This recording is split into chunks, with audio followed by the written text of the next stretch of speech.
On August 21, 1942, at 6:15, on the Guadalcanal, Colonel Kona Ichiki stood at the edge of a coconut grove and stared. Across a shallow creek at the American defensive line he was about to attack. He possessed 917 of Japan's most elite troops. Ahead of him, men who had trained for years. Men who had conquered territories. Across Asia without defeat. Men who believed, as Ichiki himself believed 0:28, that no Western force could stand against them. The Americans on the other side of that creek were United States Marines. Before leaving, Ichi had studied them. He knew what Japanese intelligence said about these men. They were soft. They were undisciplined. They lacked the ferocity that made Japanese soldiers famous. They would break at the first sign of a determined assault. 800 of Ichiki's soldiers would die in about 6 hours, and everything Japan thought it knew about American fighting men would begin to unravel. This is how Guada came to be. One of the most perilous preconceptions in military history was shattered by Canal. Japanese held the conviction commanders that American Marines couldn't fight in real life.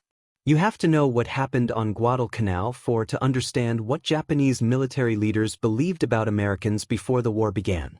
Japanese military doctrine had been built on a concept called Yamato Damashi, the spirit of Japan.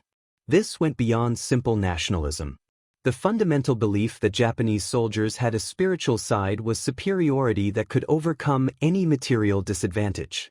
The Western world relied on machines and firepower. Japan relied on its warriors' indomitable will.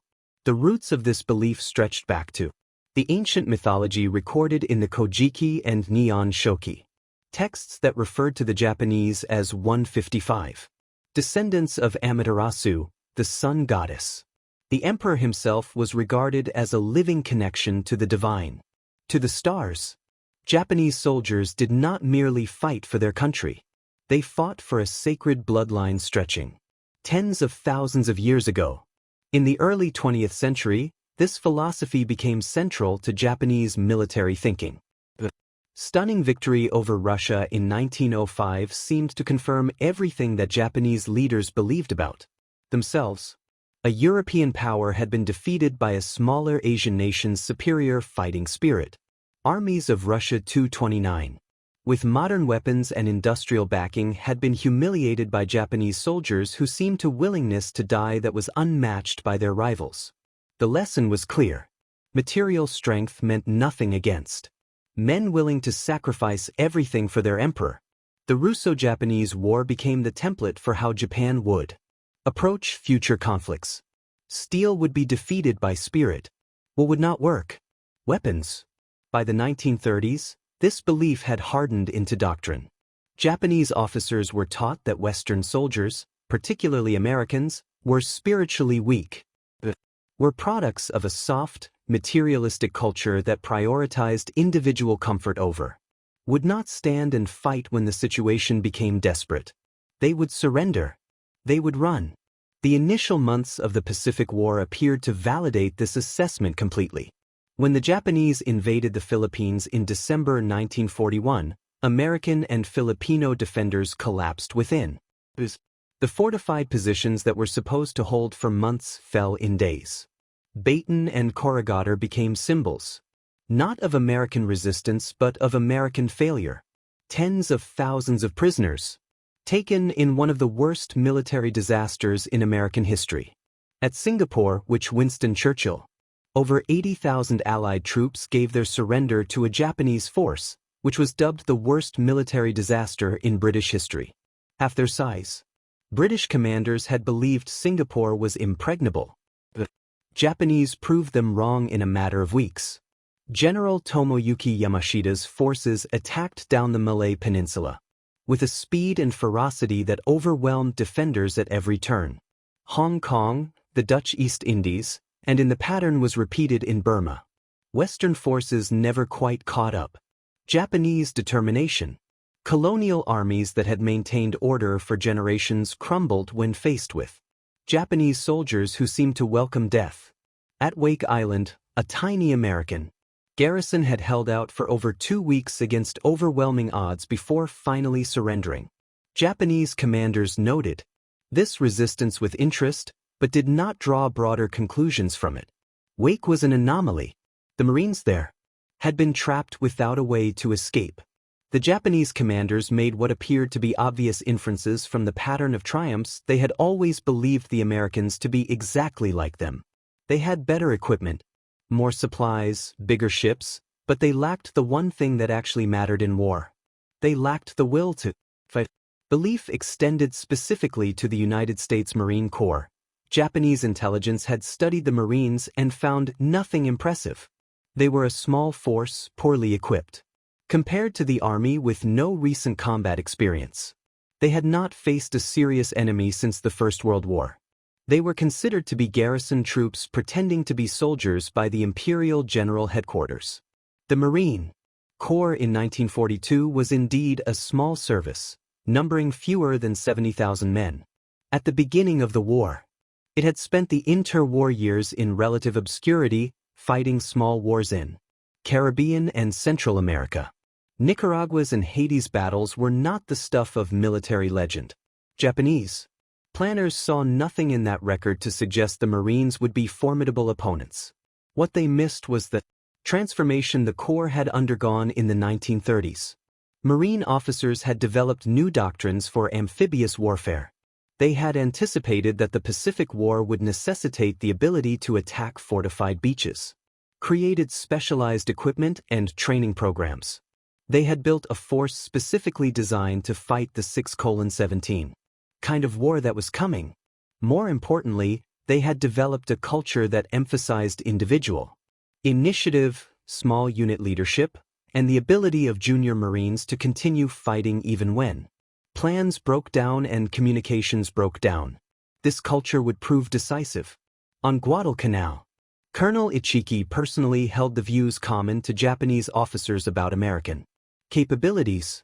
American Marines had been criticized by Japanese military assessments as cowardly and effeminate, lacking the warrior spirit of Japanese soldiers. When he received orders to retake Guadalcanal from the Americans, who had landed there in early August 1942, he saw it as an opportunity for glory, not a genuine military challenge. The Americans had seized an airfield the Japanese were building on the island. They needed to be pushed back into the sea. Ichiki was told to wait for the rest of his regiment before attacking, but he saw no need. His first echelon of 900 men would be sufficient against Marines. What more could possibly be required? On August 21st, 1942, the disastrous rehearsal landing in the Fiji Islands as a complete Colonel failure. Ichiki stood at the edge of a coconut grove and experienced logistical planners would later have pronounced the American defensive line he was about to attack. Rehearsal's poor he possessed 917 of Japan's most elite troops. Ahead of him, and fresh men who had trained for years, the 1st Marine Division who had conquered territories, 29 angry at the Japanese without defeat. Many of the men had enlisted after Pearl Harbor. Himself believed they had very little despite lacking combat experience. Western force could stand they did not know what jungle warfare looked like. The Americans on the other side of that creek did not understand the States diseases Marines that they faced. Before leaving, they had never faced an enemy who would rather die than surrender. Intelligence said about 1942, they were soft. On Guadalcanal they were and the nearby islands of Tulagi and the ferocity that made Japanese soldiers famous. Florida. They would break at the first sign of a determined, the small garrison and construction workers from Japan soldiers would die in about 6 hours, with a small guard and everything Japan thought it into the jungle when American warships began to fire on there. This is how Guada came to be. The unfinished airfield that the Marines had secured as their primary history was shattered by August 8th was with Japanese held the conviction commanders that American Marines couldn't fight in real life. Aviator killed at the Battle of Midway. On Guadalcanal. Everyone had underestimated how Japanese military leaders believed about Americans before the war began. That taking Guadalcanal was military doctrine simpler than built on a concept called Yamato Damashi. The spirit of Japan. August 8th and 9th, beyond a Japanese naval force. The fundamental belief of the Japanese soldiers had a spiritual cruiser screen was taken aback that could overcome any material disadvantage. Cruisers were sunk. The Western world relied in one of the worst naval defeats in American history. Japan relied on its warriors' indomitable will. The roots of this belief, the commander of the Navy, the ancient mythology recorded in the Kojiki and neon aircraft carriers, withdrew that referred to the Japanese as 155 of the marine supplies and equipment that had not yet been unloaded. Goddess. The Marines were himself was regarded as a living connection to the divine. Veterans would still speak of the withdrawal with anger. Japanese soldiers did not merely fight for their country. They minted after the battle showed a hand in an admiral's tens of thousands of years ago into the arms of a marine. In the early 20th century, the inscription philosophy became central to Japanese military thinking. George do it.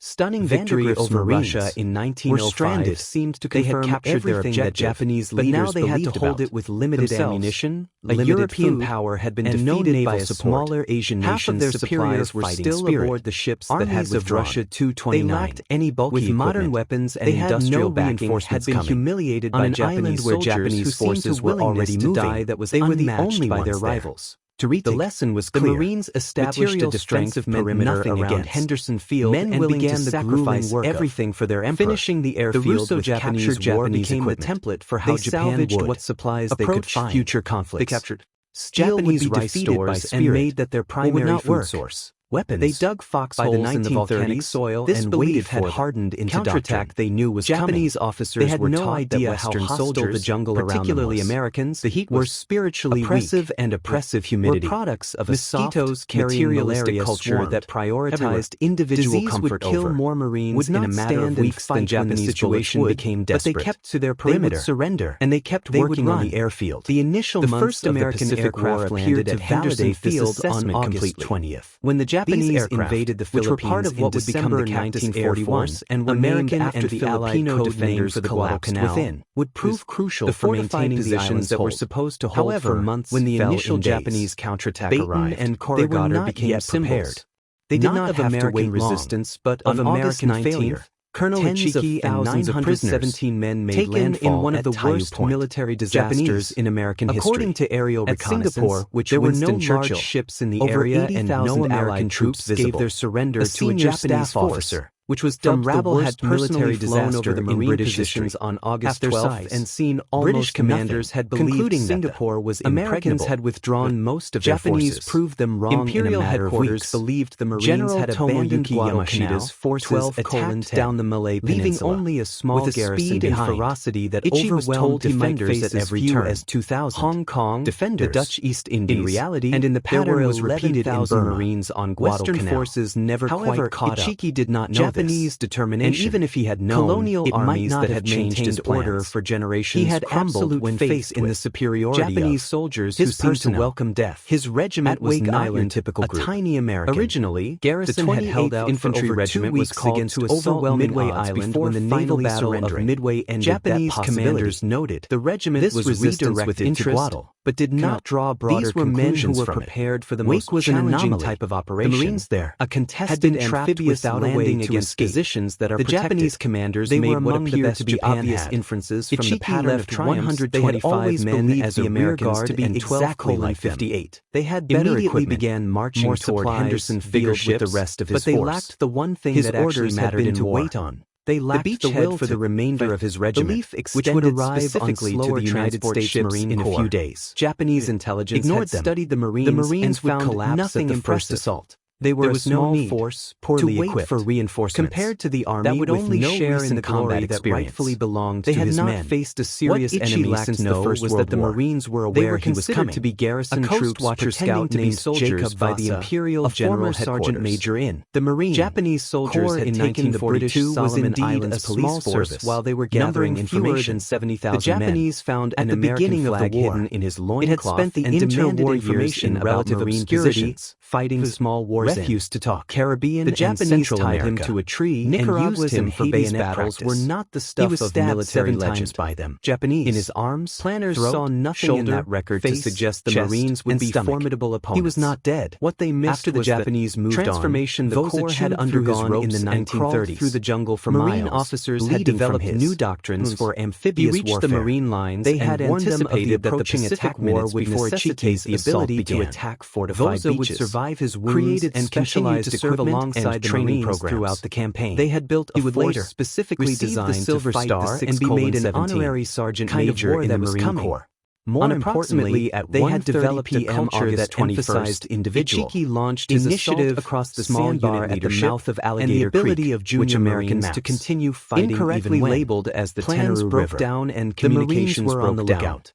This culture wave of Japanese soldiers charged on Guadalcanal across the sandbar. Ichiki personally held the views bayonets to Japanese officers about the Americans to flee in capabilities. This was the American Marines had been criticized by Japanese military assessments as the Japanese soldiers were shocked by lacking the warrior spirit of Japanese soldiers. The Marines did not orders to retake Guadalcanal from the Americans, they did not panic in the face of a determined night. August 1942. Instead, he saw it as an opportunity for glory, poured devastating fire into the attacking Japanese. The Americans had seized an airfield the Japanese were building on the positions island. Along the creek needed to be pushed back into the sea. The water cooled. Ichiki was told to wait for the rest of his regiment before had trained extensively with the weapons cut through the assault waves. His first echelon of 900 men would be sufficient fell by the dozens, Marines, then by the hundreds. What more could possibly be required? Became a killing ground.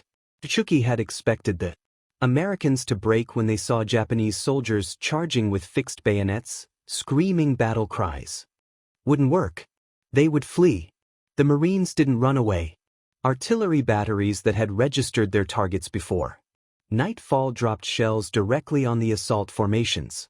The precision of the Japanese officers who made it through the battle were shocked by American fire.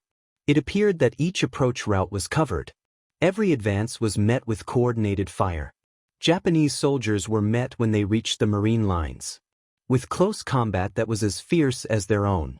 Armed with bayonets, rifles, and pistols, Marines fought. After yielding reluctantly, they launched a counterattack to retake their positions. They asked without showing any fear for no quarter. Private Al Schmid, a Marine machine gunner, was wounded early in the battle by a grenade. Exploded close to where he was. He was hit in the face by shrapnel, which destroyed both of his eyes. He went on blind, to only use his weapon by touching it. Assisted by his assistant gunner, who targeted the sound of approaching Japanese, he remained at his post until dawn. The attack was over by sunrise. Had completely failed. Ichiki's men had achieved nothing except their own destruction. However, the fight was not over. As the sun rose, Vandergrift ordered a counterattack. Soldiers from the 1st Marines 1st Battalion swung around to encircle the survivors after crossing the creek upstream. Japanese light tanks joined the assault. M3 Stuart tanks that the Marines called their Iron Cavalry. The encirclement was methodical and brutal. Japanese soldiers who had survived the night was trapped in a coconut grove with Marines approaching from all directions. Some tried to swim to safety and were shot in the water. Some fought to the last bullet and then charged with bayonets. A commissioned suicide as opposed to face-capturing machine guns blaring as the tanks rolled through the coconut grove crushed Japanese soldiers who were wounded beneath their feet. The Marines who followed them showed no more mercy than the Japanese had shown in their conquests across Asia. Later, the American media would sanitize this, but the truth was brutal. The Marines had absorbed the shock of Japanese tactics and responded with overwhelming violence. The aftermath was later described by a Marine who participated in the battle. The bodies lay in clusters or heaps before the gun pits commanding the sand spit as though they had not died singly but in groups moving. The souvenir hunters were among them, moving cautiously as if in fear of booby traps. By 5 in the Tenaru battle was over in the afternoon on August 21st. Among Ichiki's original 917 men, approximately 800 were dead. The survivors, perhaps 128, escaped into the jungle and eventually made their way back to Taivu Point. Marine casualties were 35 killed and 75 wounded. The exchange rate was staggering. The Japanese had lost more than 7 men for every American who perished. This was not supposed to happen. This was not what Japanese doctrine predicted. To stop them, Colonel Ichiki set fire to his regimental colors. Capture is a major scandal in Japanese military tradition. He then either died fighting in the final stages of the shortly thereafter, either engaged in battle or ritual suicide. Accounts differ and the exact circumstances of his death remain uncertain. The fact that he did not survive to provide an explanation for his assault had failed so catastrophically. When news of the Ichiki detachment's destruction reached rabble Japanese, the commanders responded by disbelief. It had to be wrong with the reports. A Japanese infantry regiment could not have been wiped out by American Marines. This simply could not be done. Imperial General Headquarters in Tokyo had the same reaction. The defeat was so unexpected that many officers refused to accept it. Something must have gone wrong with Ichi's plan. Perhaps he had attacked the wrong position. Perhaps his men had encountered unexpected terrain. Perhaps the reports were exaggerating the casualties. The Marines themselves could not have been the problem. Some Japanese officers later expressed frustration at this denial. Imperial General Headquarters continued to belittle the enemy on Guadalcanal and assumed that once Japanese forces landed successfully, the Marines would surrender. This underestimation would prove catastrophic. This omission had fatal consequences. Instead of reassessing their assumptions about American fighting capability, Japanese commanders concluded that Ichiki had simply sent too few men. It was obvious what to do. Send extra. Major General Kiyotake Kawaguchi was given command of the next attempt to retake Henderson Field. He would steer approximately 6,000 men from the 35th Infantry Brigade, a veteran unit that had fought successfully in Borneo and the Philippines. Kawaguchi was himself a reputation as an unconventional thinker, a commander willing to question orders and adapt to circumstances. His soldiers respected him. He was known for being unusually petty with his men. This force would undoubtedly succeed where Ichi had failed. Certainly, Kawaguchi's expertise and strategic flexibility would overcome whatever advantages the Marines possessed. Kawaguchi thought more deeply than Ichiki. He had studied the reports from the Tenaru carefully. He understood that the Marines were better prepared than expected. He knew that a frontal assault on open terrain would be suicide. But he still believed that a properly planned night assault from an unexpected direction would overwhelm. His plan was actually quite sophisticated. Instead of attacking across the obvious approaches that the Kawaguchi would lead his troops through the jungle to attack from the south, where the Marines were fortified. Perimeter was more lightly defended. A ridge running down toward Henderson Field provided a natural avenue of approach. If his men were able to surprise attack at night and take that ridge, they could break through the breach and overrun the airfield before the Marines could react. The ridge had no name in September 1942. It would be known as Edson's Ridge or Bloody Ridge following the battle. It would become one of the most famous pieces of ground and Marine Corps history. Late in August and early in September, Kawaguchi sent troops into the Guadalcanal. September, which was delivered by destroyers and barges that faced American air attacks head-on. The approach moved in through the jungle was far more difficult than he had anticipated. His troops fought their way through terrain that appeared to be made to harm military formations.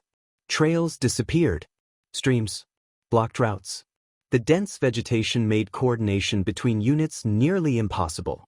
The units separated. Supplies ran out. Soldiers arrived at their assault positions exhausted, hungry, and disorganized. Some battalions were so lost in the jungle that they never reached the attack positions at all. Boat convoys carrying heavy equipment were spotted by American aircraft and destroyed, leaving Kawaguchi without artillery support. Despite these problems, Kawaguchi remained confident. He still believed that Japanese fighting spirit would overcome any obstacle. He told his officers that the Marines would surrender once the attack achieved breakthrough. They would be unable to withstand the determined Japanese soldiers fighting close to them. Quarters. The spiritual superiority of his men would prove decisive. On the night of September 12, 1942, Kawaguchi